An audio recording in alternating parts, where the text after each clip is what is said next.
Vamos falar, por fim, do Concílio de Calcedônia, para encerrar os primeiros 500 anos. O Agostinho se envolveu em muitos debates. Eram debates no Ocidente, tanto com donatistas como esse com Pelágio, tudo no Ocidente. No Oriente, o problema era outro. Um outro debate estava ganhando proporções grandes e que gera dificuldades até hoje. É um assunto tremendamente difícil, que é o assunto a pessoa de Cristo e as suas duas naturezas. Assunto espinhoso que produziu divisão profunda na igreja. O debate durou vários séculos e é chamado debate das duas naturezas. Uma das primeiras tentativas, porque o que aconteceu? Em Nicéia foi definido que Jesus Cristo é Deus. Só que ele também é homem, certo? Aí ficou assim, tá, mas se ele é perfeitamente Deus e perfeitamente homem, como é que essas duas coisas se juntam? Essas duas naturezas. Uma das primeiras tentativas de responder foi do Apolinário. O Apolinário, ele era da cidade de Laodiceia. Ele disse que se você tem duas entidades perfeitas, perfeito Deus e perfeito homem, então elas não podem se combinar. Então ele propôs o seguinte, ele imaginou que o corpo do homem, Jesus, tinha que ser habitado por uma alma divina. Então a alma de Jesus não era humana, era divina. A ilustração que se usa é do envelope da carta. Né? Então o homem é o envelope e Deus é a carta. Então você põe a carta dentro do envelope. O problema é que logo as pessoas perceberam, no início parecia até interessante, mas logo as pessoas perceberam que tinha problema isso aí, né? Isso aí não é muito satisfatória essa resposta. Por quê? Porque no modelo do Apolinário não há um verdadeiro ser humano ali. Aquilo ali não é um ser humano, com uma alma divina. Não é como nós. Ficou mais a ideia de que era um tipo de possessão. Era um corpo possuído. Né? Então aquilo foi rejeitado, aquilo foi visto como errado. Os capadócios, nós falamos, os 3 capadócios ali, atacaram fortemente o ensino do Apolinário. E o Gregório de Nazianzo disse, o que ele não assumiu, ele não curou. Nós já vimos antes. Então ele tem que ter uma natureza humana perfeita. O apolinarianismo foi condenado em 381 no Concílio de Constantinopla. E nesse debate, gente, não havia, falando do apolinarianismo, nesse debate não havia só teologia envolvida. Havia rivalidade entre pessoas e havia rivalidade entre cidades envolvidas. Certo? Vejam como as coisas se misturam, como a igreja é frágil porque é composta por seres humanos. Alexandria no Egito e Antioquia na Síria sempre rivalizaram uma com a outra. Ainda há pouco nós falamos das duas escolas de interpretação da Bíblia. Alexandria, escola alegórica. Antioquia, escola literal, de interpretação da palavra. No caso da pessoa de Cristo, a ênfase de Alexandria era na divindade de Cristo. E a ênfase de Antioquia era na humanidade de Cristo.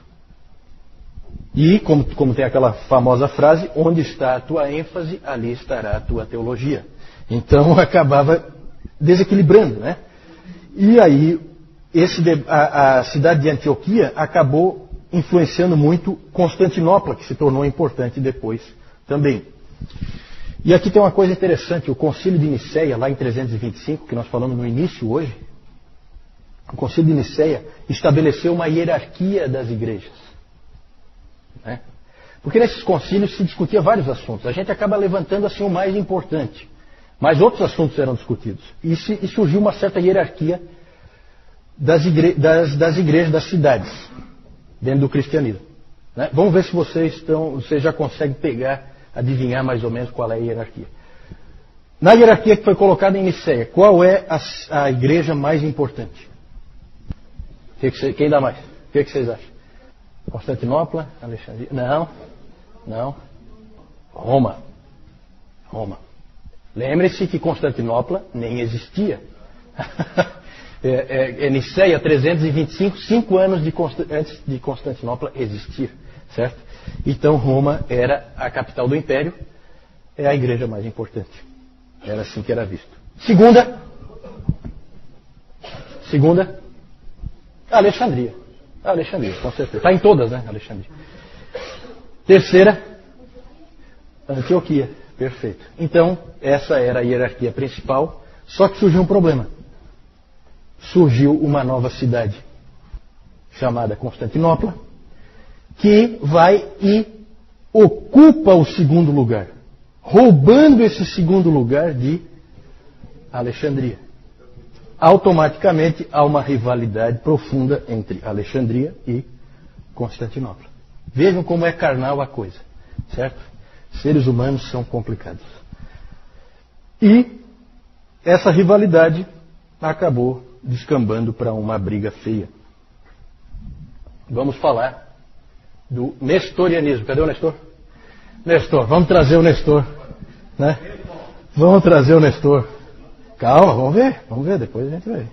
Nestor era o bispo de... Nestor também chamado Nestório. Tá? Alguns chamam Nestório, alguns chamam Nestor. Nestor era bispo de Constantinopla. E ele foi treinado na tradição de Antioquia. E ele ficou preocupado com uma expressão que estava sendo usada lá em Alexandria. A expressão era a seguinte, Theotokos. Alguém sabe o que é Theotokos? Ele não é de Alexandria. Ele não gosta de Alexandria. Ele se incomodou com aquilo que Alexandria disse, Theotokos. Theotokos é a mãe de Deus. A mãe de Deus. Em Alexandria começou a se usar essa expressão, a mãe de Deus. Evidentemente estava se referindo a Maria. Só que essa expressão não era usada como é hoje, né? Hoje ela é usada para exaltar Maria. Naquele tempo não. Naquele tempo a preocupação dos alexandrinos era de mostrar que ali estava Deus. Certo? Aquele homem que nasceu ali era Deus. O Nestor não gostou daquela expressão. Aquela expressão incomodava ele. E ele recomendou que se usasse Christostokos, a mãe de Cristo, para não confundir a cristologia das pessoas. E ele também não gostava da palavra união das naturezas, ele preferia conjunção das naturezas. E o Nestor sofreu feroz oposição de Cirilo, o bispo de Alexandria. E esse bispo aí de Alexandria era um teólogo competente, um indivíduo muito inteligente, mas não muito ético. E ele jogou sujo várias vezes com o Nestor, certo? E esse Cirilo, ele fazia qualquer coisa para prevalecer. Um indivíduo insistente e do tipo briguento. Sim. Theotokos, a mãe de Deus. Quem é a mãe de Deus? Maria. Theotokos Maria, mãe de Deus. Não era uma expressão que se usava na teologia, lá de Alexandria. Eles criaram esse tipo de expressão, porque havia uma série de discussões, tá, que a gente não tem como entrar, né? Mas, por exemplo, Nestor não aceitava um Deus de 3 anos de idade. Isso incomodava ele profundamente. Aquele menino de 3 anos de idade não é Deus. Isso, sem dúvida, está ligado a isso, né? Hoje em dia é usado mais para exaltar Maria, já dentro do pensamento de que Maria é quase superior ao próprio Deus, né? Mas isso aí não era assim naquela época ainda, certo? O Concílio de Éfeso, em 431, que é o terceiro concílio ecumênico, condenou o nestorianismo. O nestorianismo, ele dizia que ele tinha 2 naturezas, que Cristo tinha 2 naturezas, postas em conjunto, mas que eram totalmente independentes, certo? A ilustração que se usa é da água e do óleo. Você põe junto, mas elas não se misturam. E o Concílio de Éfeso condenou o nestorianismo e condenou o Nestor. Nestor foi exilado, inclusive, como herege, certo? O Concílio de Éfeso afirmou que Jesus é uma pessoa e não 2. Só que esse concílio, gente, ele foi um tipo de farsa. Porque não houve discussão nenhuma dentro daquilo que o Jaime perguntou antes sobre como funcionava o concílio. Esse funcionou totalmente errado. Sabe por quê? Porque o pessoal de Constantinopla atrasou, por causa das viagens lá, eles não conseguiram chegar a tempo. O que o Cirilo fez? Um indivíduo extremamente ético. Começou assim mesmo. Não chegaram, não faz mal. Começou de qualquer jeito, não tinha ninguém da posição nestoriana para discutir, está aprovado a posição de Alexandria. Tá certo? Olha como é que são as manipulações, os jogos políticos que sempre existiram dentro da igreja. Esse aí é um exemplo daqueles lamentáveis, né? Cirilo jogou sujo aí. Hoje os historiadores acham que o Nestor foi injustiçado, né? Mas mais ou menos, tá, gente? Porque na verdade, ele falou algumas coisas que não ajudaram nem um pouco. No calor da discussão, ele falou coisas desse tipo, que ele não aceitava um Deus de 3 anos de idade. Isso aí complica. Se você não disser que Jesus Cristo é Deus com 3 anos de idade, então ele vai se tornar Deus em algum momento depois. E então isso começa a complicar, certo? Então, há uma certa divisão se o Nestor é um herege do bem ou um herege do mal, né? Não está bem claro isso aí, certo? Mas alguns acham que ele foi injustiçado. De qualquer maneira, ele é considerado um herege da igreja. Só que, vejam bem, herege na igreja católica. Por quê? Porque esse episódio do nestorianismo gerou profunda divisão na igreja. Nós já vimos que os donatistas tinham se dividido e agora há divisões mais sérias. E por isso existe hoje a igreja nestoriana na Pérsia. A igreja da Pérsia é fora do Império Romano e ela tinha sido influenciada profundamente pelo Teodório de Mopsuestia, que era o mestre do Nestor. E eles criam do jeito que o Nestor dizia. E por isso existe a igreja nestoriana que existe até hoje, né? Na Ásia. Com a vitória de Alexandria, parecia que tudo tinha se resolvido, parecia que agora as coisas tomavam um rumo claro, mas não resolveu coisa nenhuma. Por quê? Porque nós tivemos já essa divisão, a igreja da Pérsia fica totalmente separada por causa disso, e surge um monge chamado Eutico. Esse monge, ele surge em Alexandria, ele é pró-Cirilo, nos debates, só que ele vai muito além do Cirilo. Ele praticamente nega a realidade das duas naturezas. Ele disse que a natureza humana foi absorvida pela divina. Ele chegou a dizer o seguinte: a carne do Senhor não é como a nossa. Ele a descrevia como uma natureza humana que tinha se tornado divina. E aí passa a haver uma nova natureza única. É como a ilustração aí é de água e vinho misturados. Passa a ser uma coisa só e não duas. E em 449 houve um concílio em Éfeso, o concílio dos ladrões, assim chamado, onde o eutiquianismo foi aprovado como ortodoxia. Por quê? Porque todo mundo era amigo do Eutico. Esse Eutico, todo mundo gostava dele, cara, gente boa, como um bom herege tem que ser, né? E para ter aquela penetração realmente no meio do povo. E esse Eutico acabou prevalecendo, e aí surge a figura do Papa em Roma, o Papa Leão I. Léo, né? Léo, para nós em português é Leão. O Papa Leão I pode-se dizer que ele é difícil, gente, a gente dizer quando começou a Igreja Católica Romana. Mas provavelmente o primeiro Papa é esse cara aí. Papa mesmo, sabe? Que age como um Papa. Leão I. E o Leão chamou o concílio, esse concílio de Éfeso, ele chamou, em vez de chamar de concilium, ele chamou de latrocinium. Por quê? Porque ele tinha mandado uma carta, que é chamada de tomo a Flavianos, para que fosse lida e seguida no concílio. Lá ele usou muito o texto de Tertuliano e de Agostinho para defender a posição que nós defendemos hoje, a posição ortodoxa. E o concílio simplesmente ignorou a carta dele. E aquilo deixou ele profundamente irritado. Então ele passou a se empenhar fortemente para reverter o que tinha acontecido em 449. Inclusive o Nestor estava exilado. Ele leu esse tomo e ficou muito contente, porque ele achou que tinha a ver com o que ele cria. O resultado do esforço do Leão, o Leão chamou esse concílio de Éfeso de um covil de ladrões.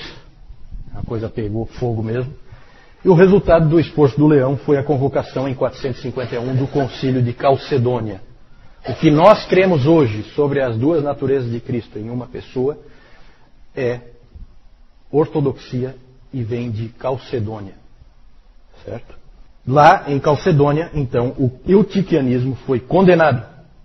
E ali afirmou-se que Jesus Cristo tem duas naturezas distintas. não misturadas, não uma absorvida pela outra. O Concílio de Calcedônia foi o quarto concílio ecumênico, esse aí nunca foi contado, ele foi desconsiderado, esse de 449. Ele foi o maior concílio de todos, de toda a história, tinha mais de 500 bispos presentes em Calcedônia. A maioria dos bispos eram do Oriente, porque no Ocidente a coisa estava pegando fogo, e aí a maioria não pôde vir, porque a casa estava caindo no Ocidente, certo? Calcedônia estabeleceu o que a maior parte da igreja aceita até hoje. Cristo é uma pessoa em duas naturezas perfeitas, sem confusão ou conversão, sem divisão ou separação. Essas duas naturezas unem-se de forma hipostática. Essa expressão hipostática é um pouco difícil de definir, mas quer dizer assim que ela é uma união não voluntária, uma união necessária, uma união que sempre existe. As heresias são fáceis de ilustrar. A carta no envelope, o óleo e a água, o água e o vinho, né? Já a ortodoxia nunca dá para ilustrar, porque permanece sempre o mistério. Mas o problema não se encerrou. Na verdade, nós estamos terminando aqui, só que depois de Calcedônia, o que aconteceu? O Ocidente aceitou Calcedônia imediatamente. Não houve problema nenhum no Ocidente. Calcedônia foi aceito, sem problema, mas no Oriente a briga continuou. Nós não temos como entrar em detalhes, mas houve uma briga fortíssima entre os monofisitas, que vem ali do eutiquianismo, em que há uma natureza só, e os calcedônios. Um outro concílio, Constantinopla II, em 553, disse que Calcedônia estava certa e que os monofisitas estavam errados. Mas os problemas continuaram. 100 anos depois, em 680, Constantinopla III, mais uma vez reafirmou Calcedônia. Também não resolveu, a briga continuou. E nesse tempo já havia mais divisão na igreja. Agora, além da igreja nestoriana, lá na Pérsia, passaram a existir as igrejas monofisitas no Egito, na Armênia, na Síria, na Índia, em vários lugares fora do Império Romano, começou a existir as igrejas monofisitas no Oriente. E nesse período, gente, ocorreram coisas estranhas e horríveis. Começa a acontecer as barbaridades, né? Um Papa de Roma excomungou o Patriarca de Constantinopla, que por sua vez excomungou o Papa de Roma. Certo? Um outro Papa de Roma foi sequestrado por agentes do imperador em Constantinopla, onde ele foi açoitado, aprisionado e morreu de fome. Veja como a coisa pega. Houve também um teólogo e monge, cujo nome era Maximus, que foi aprisionado pelo imperador. Veja que o imperador está sempre metido, por causa daquela coisa da cristandade. Ele sempre mete a mão. A língua desse Maximus foi cortada, porque ele disse alguma coisa que o imperador não gostou, e a mão dele foi decepada porque ele assinou um documento que o imperador também não gostou. Então vejam o nível que a coisa chegou, certo? Tudo de horrível ocorreu por causa dessa controvérsia em torno das duas naturezas de Cristo. Quando a poeira baixou, havia igrejas monofisitas separadas no Egito, na Síria, na Armênia, na Etiópia e na Índia. Essas igrejas monofisitas ainda existem. Lá no Egito você tem a igreja copta, certo? A sede é em Alexandria, não tem nada a ver com Roma, certo? E ela é uma igreja independente. Então já temos nessa época 4 igrejas, talvez 5 igrejas. É que os donatistas vão desaparecer, né, com os muçulmanos. Mas já temos 4 igrejas. Temos a igreja do Ocidente e a igreja do Oriente, que em tese ainda estão unidas, né? Só que com um Papa excomungando o patriarca, pode ter certeza que essa união já não existe mais, né? Acabou. E logo nós vamos ver que elas vão se separar de vez. Nós temos então a Igreja Católica Romana, a Ortodoxa Oriental, a Nestoriana, na Pérsia, e a Monofisita, naqueles outros países. Vamos encerrar então, vamos ver. Sim. A Católica Romana, a Ortodoxa Oriental, a Nestoriana, na Pérsia, e as várias monofisitas. Certo? Aí o Cirilo, bispo de Alexandria, que jogou bem sujo. Aí o nestorianismo, alguns exemplos aí, né, da igreja nestoriana, que é uma igreja diferente, né? Aqui tem uma estátua do Nestor, porque para nós ele é herege, para eles não. Para eles ele é reverenciado, certo? Vejam como a coisa é diferente. Então, lá um bispo nestoriano, certo? Uma freira nestoriana, e aqui um casamento nestoriano, bem interessante aí. Aqui o Leão I, talvez o primeiro Papa, pelas posturas que ele assumiu. Ele, inclusive, ele foi muito respeitado como autoridade. Quando vocês veem lá, às vezes, o Bento XVI indo lá falar para acabar com a guerra, para parar não sei o quê, lembra um pouco o que o Leão fez, né? Por quê? Porque o Átila, o Uno, o flagelo de Deus, vocês talvez já estudaram sobre esse bárbaro, ele e as suas tropas estavam destruindo a Itália completamente, varrendo do mapa, certo? Saqueavam tudo, violentavam todas as pessoas, e o Leão foi negociar com o Átila para ele não entrar em Roma. Então ele ficou muito reverenciado pelos romanos por causa dessa posição dele, né? O catolicismo romano inventa um monte de história, que aqui atrás do leão apareceu um homem forte com uma espada no céu, e aí os homens do Átila ficaram com medo e tal, né? O que os historiadores creem é que ele levou uma graninha ali para largar por fora. Aí é bem mais realista, né? Bem mais realista. É isso que os historiadores acham que na verdade aconteceu. Aqui eu quero mostrar para vocês, já que aqui nós vamos encerrar os primeiros 500 anos. Gente, ó, já passou do nosso horário, quem tiver que pegar ônibus, coisa desse tipo, ou tiver que sair, tá? Não tem problema, eu só quero encerrar realmente essa parte, tá?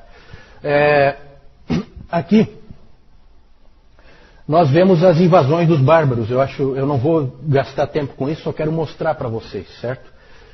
Nessa época, no quinto século, começa a haver invasão de bárbaros para tudo que é lado. Aqui os vândalos saem daqui, ó, e eles vão passando por tudo aqui, e eles passam pelo Estreito de Gibraltar. Por isso que a Espanha acabou... Depois nós vamos falar sobre isso, né? Por que a Espanha acabou tendo um povo diferente do resto da Europa, né?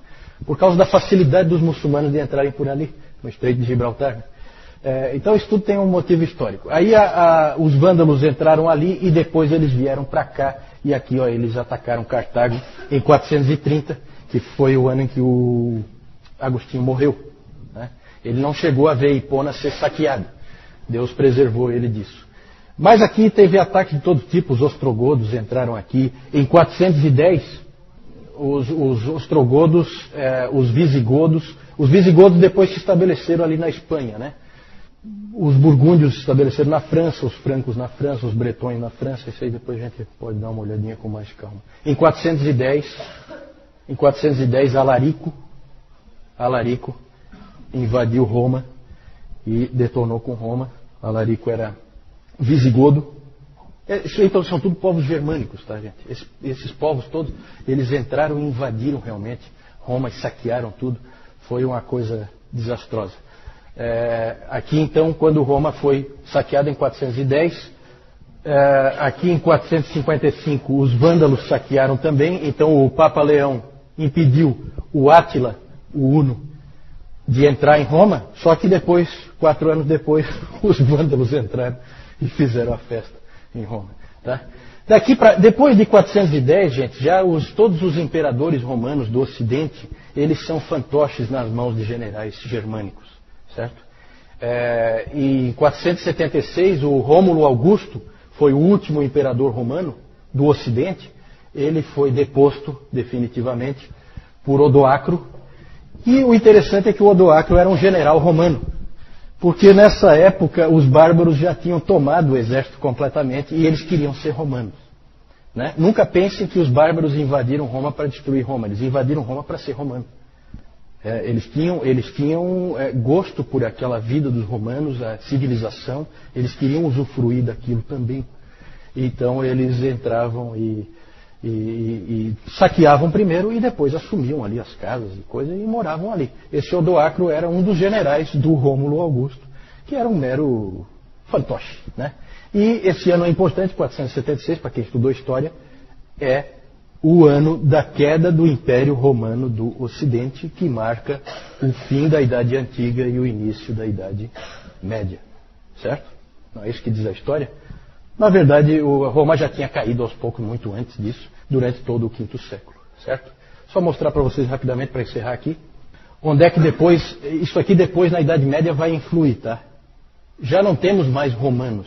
O que nós temos agora são povos bárbaros que ocuparam todo o Império Romano do Ocidente. Os romanos estão aqui, ó, no que é chamado de Império. Como é o outro nome do Império Romano do Oriente? Quem sabe? Império Bizantino. O Império Bizantino, exatamente, porque ele parte de Bizâncio, Constantinopla, certo? Então aqui o Império Romano do Oriente permanece, só que aqui foi ocupado, olha só, toda a Itália e aqui uma parte da Alemanha foi ocupada pelos ostrogodos, os francos e os burgúndios e os bretões ocupam a parte aqui onde é a França e a Holanda, e os anglo-saxões ocupam lá as Ilhas Britânicas. Os visigodos ocupam a Espanha e aqui os suevos, numa parte ali de Portugal. No norte da África, os vândalos se estabeleceram, certo? Depois eles vão ser triturados e trucidados pelos muçulmanos, né? No século VII. Deixa eu... Fala, Augusto. Como é que eles poderiam ser chamados de Império Romano se não tinha Roma? Tinha Roma. Assim, ó, a pergunta é assim, como podiam ser chamados de Império Romano se não tinha Roma? Tinha Roma. Roma foi só saqueada, ela não foi destruída, tá? A gente fala destruída, é uma força de expressão. Ela continua existindo ali e esses bárbaros ocuparam a cidade de Roma, né? Roma existe até hoje, né? A cidade permanece, só que não é mais aquela Roma, agora é uma Roma totalmente controlada por bárbaros, certo? Ela é diferente, ela não é mais a mesma coisa. Tudo bem que esses bárbaros absorvem a cultura romana, mas já não é mais a mesma coisa, né?